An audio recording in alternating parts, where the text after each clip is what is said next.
on your JAYCOMMAND smart system, one way to control your slide outs is there's multiple different ways. So let's go back to the quick task button, redundancy buttons at the bottom. So again, as you step into the coach, you slide this over until you find S1, S2, S3, depending on what it is. Those are the multiple different slides. Then you'll just hit extend and retract, and you can run your slides in and out. Another way to do it is go to the motor functions on your tablet, and you scroll till you find your slides, and you find the particular slide you want, you retract and you extend.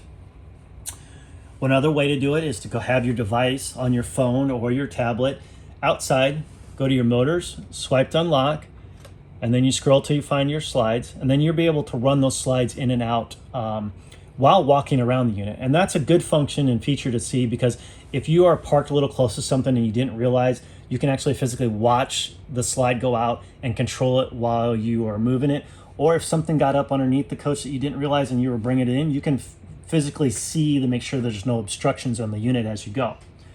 And one lastly place is most bedrooms with the Bluetooth low energy switches that have them will have to control the bed slide on the fifth wheels is the slide and retract.